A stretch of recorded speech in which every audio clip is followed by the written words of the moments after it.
भी stock banking financial से mid cap जो बैंकिंग स्टॉक्स है वहाँ पर भी अच्छी तेज़ी दिखाई दे रही है। Bank of Baroda, bank of India, IDBI, city union bank, यहाँ पर भी काफ़ी अच्छी तेज़ी बन रही है। अगर छोटे मझोले स्पेस की हम बात करें तो सुजीत जी क्या सलाह देंगे आप, माफ़ कीजिएगा सुदीप जी क्या सलाह देंगे आप, बैंकिंग स्पेस में कोई स्टॉक है आपको? पीएनबी पर तो हमने बात की, उसके अलावा कोई स्टॉक आपके रडार पर आ रहा है ट्रेड करने के लिए? पूजा जी, पीएनबी के अलावा मुझे लग रहा है जो हिसाब से मोमेंटम अब बन रहा है वो है पीएसयू स्पेस में ही ज्यादा बन रहा है, पीएसयू बैंकिंग में। और वहां पे एक स्टॉक जो रिलेटिवली थोड़ा ज्यादा स्ट्रांग लग रहा है वो है कैनरा बैंक। तो कैनरा बैंक में भी यदि आप देखिए तो ये जो अपने प्रीवियस जो मार्च महीने के जो स्विंग आइस थे 606 607, ये अब अभी भी उसके ऊपर ही टिका हुआ है। पिछले 4-5 दिन से जहाँ पे बाकी पीएसयू बैंक्स में थोड़ा ऊपर से थोड़ा सेलिंग प्रेशर हमने देखा, थोड़ा प्रॉफिट बुकिंग देखा था, वहां पे ये कैनरा बैंक अपने 10 दिन के जो मूविंग एवरेज है उसके ऊपर सस्टेन कर रहा था। और जो प्रीवियस ये जो स्विंग आई 605 606 जिसका मैं जिक्र कर रहा था अभी मार्च महीने के स्विंग आइस का, ये अभी भी उसके ऊपर उसको ये लेवल को डिफेंड कर रहा है। तो डेली वीकली मंथली सभी टाइम फ्रेम पर ये स्टॉक स्ट्रॉन्ग है और मुझे लग रहा है यहाँ से मोमेंटम फिर से यहाँ पे कैनरा बैंक में हम देख पाएंगे आने वाले सेशंस में। और जब तक ये 604 का स्टॉप लॉस जो है वो उसको होल्ड करता है, तब तक हमें स्टॉक में 625 और 632 के लेवल्स आते हुए हम देख पाएंगे इसमें। 625 632 के लेवल्स आ सकते हैं अगर 604 के पार बना रहा कैनरा बैंक तो। और आज हम देख रहे हैं कि मेटल माइनिंग में काफी अच्छा मोमेंटम है। वेदांता 7% ऊपर है क्योंकि सीएलएसए ने इसको अपग्रेड किया था और सीएलएसए के अपग्रेड से टारगेट बढ़ाए जाने से हम शानदार तेजी देख रहे हैं। 390 रुपए का टारगेट दिया है सीएलएसए ने वेदांता के लिए। 362 रुपए पर तो ऑलरेडी अब ये शेयर आ गया है आज के 25 रुपए के आसपास की तेजी के बाद। सुदीप जी, वेदांता क्या आपको लगता है कि आज का जो मोमेंटम है, क्योंकि देखिए कमोडिटीज क्या है, अप साइकिल में है, मेटल्स के हम दाम देख रहे हैं कि लगातार बढ़ रहे हैं और कहीं ना कहीं वो चीजें सपोर्ट कर रही हैं, चीन से अच्छे डेटा भी आ रहे हैं, तो फंडामेंटली तो फिलहाल चीजें ठीक लग रही है मेटल्स के लिए। वेदांता आपको कैसा लग रहा है चार्ट पर और आप कहां तक की तेजी देख रहे हैं? अगर इस सीरीज की बात, अप्रैल सीरीज की, वेदांता कहां तक जाएगा? अभिषेक जी, जो हिसाब से वेदांता में हमने मूव देखा, इनफैक्ट ये 6-7 दिन में ही 280 का 370 तक आ चुका है। ऑलमोस्ट 30-35% का जो राइज हमने देखा यहाँ पे, 30% का राइज 5-6 सेशन में ही आया है। तो मुझे लग रहा है जो जो हिसाब से मोमेंटम है वो स्ट्रांग है।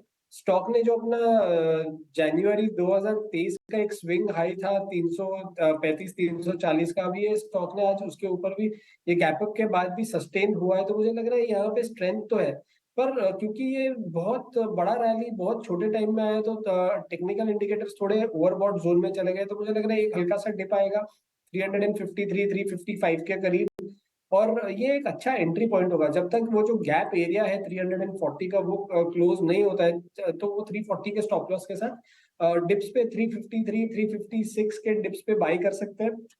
एंड ओवरऑल अपसाइड मुझे लग रहा है ये सीरीज और आने वाले कुछ 2 से 3 हफ्तों में टोटल मुझे लग रहा है 390 से लेके 400 के लेवल्स तक हम ये स्टॉक को जाते हुए देख पाएंगे।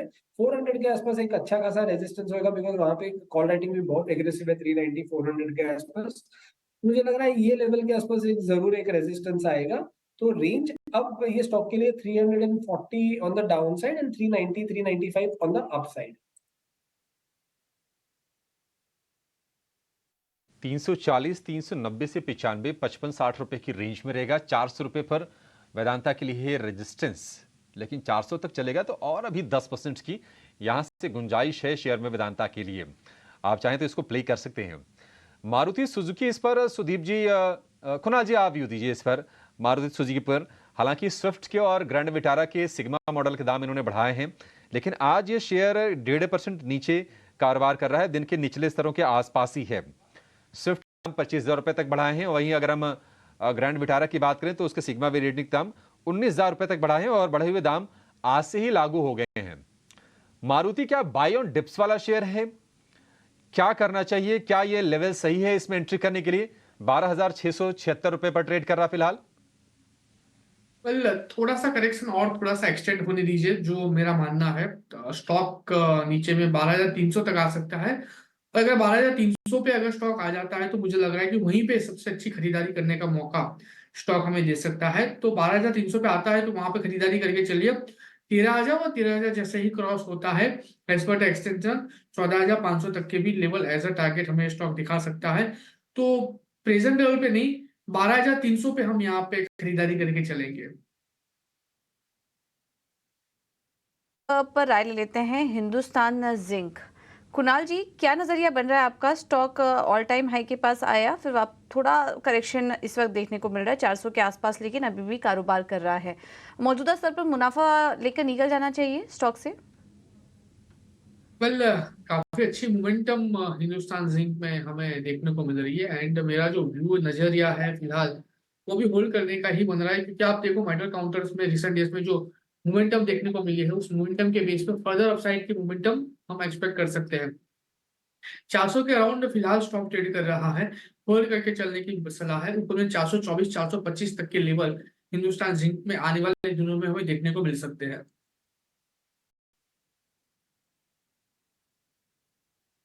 ठीक है, तो हिंदुस्तान जिंक को अभी भी आप होल्ड करके चल सकते हैं, चाहिए तो फ्रेश खरीदारी भी करके चल सकते हैं आप इस स्टॉक में। इस बीच एनर्जी स्टॉक्स में काफ़ी अच्छी बाइंग है। कोल इंडिया धीरे धीरे 4% ऊपर आ चुका है, निफ्टी का टॉप गेनर भी है ये स्टॉक कोल इंडिया। जतिन जी, क्या सलाह होगी? कोई BTST ट्रेड लेके जाना चाहिए कोल इंडिया में? देखिए ओवरऑल पोजिशनली तो आई थिंक कोल इंडिया एक कंसोलिडेशन फेज में है। मेरे को लगता है कि ऊपर में अराउंड 480 475 की रेंज में फिर से जाके अटक जाएगा। अगर जो मैं इसमें ट्रेड लेना चाहूंगा तो डेफिनेटली लॉन्ग साइड की तरफ ही लेना चाहूंगा। बीटीएसटी शायद आज नहीं ले पाएंगे क्योंकि मॉर्ज सेटलमेंट है।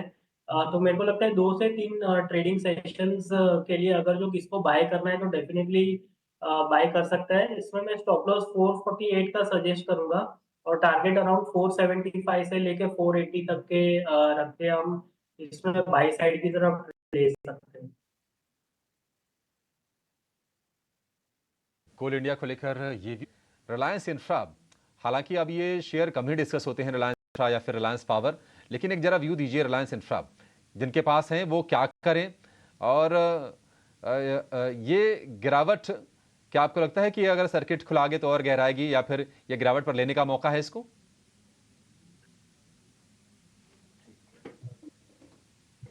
अभिषेक, जो हिसाब से हमने रिलायंस इंफ्रा में देखा था कि एक स्टॉक में मोमेंटम मेरे ख्याल से पिछले 2-3 साल से हमने देखा था कि एक स्टेबल मोमेंटम था, थोड़ा स्ट्रक्चर अच्छा बन रहा था धीरे धीरे। तो पर यदि आप देखें तो ये स्टॉक में जो लंबा सा जो बड़ा सा फॉल जो पिछले 8-10 साल का भी अगर यदि देखें तो स्टॉक ने जो ये रिकवरी भी दी है वो 38-39% के आसपास की ये बॉटम से।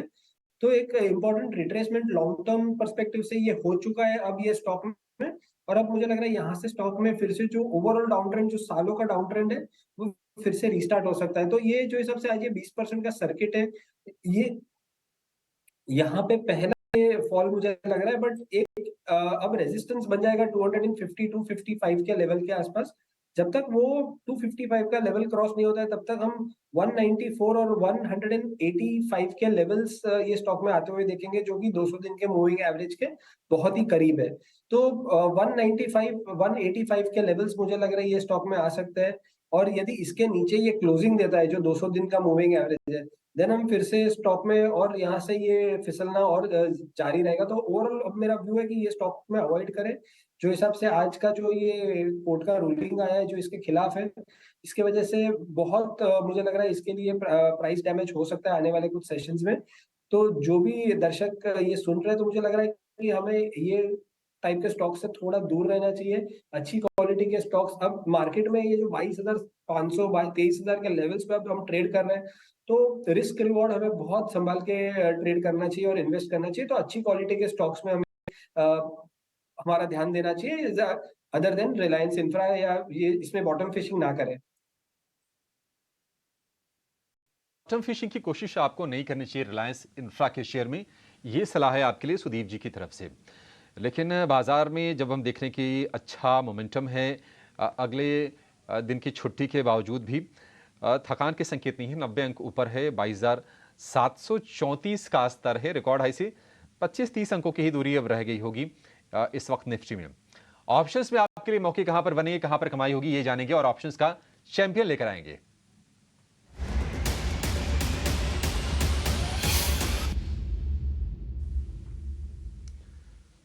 ऑप्शंस का चैंपियन बताने के लिए हमारे साथ जुड़ गई हैं जेम फाइनेंशियल की सोनी पटनायक। सोनी अच्छा ठीक है, अवनी हमारे साथ हैं। अवनी, बहुत शुक्रिया आपका समय देने के लिए। बताइए आज क्या है आपकी तरफ से ऑप्शंस का champion? Good afternoon Abhishek ji. एक ही बात है, मैं और सोनी आए, हम दोनों साथ में ही काम करते हैं तो कोई बात नहीं है। अच्छा, अब आज जो हम फ्यूजन कई बार हो जाता है ये। हाँ, कोई बात नहीं है उसमें। तो आज हम देख रहे हैं कि बैंक निफ्टी में पिछले 2 दिन से थोड़ी सी सुस्ती दिख रही थी।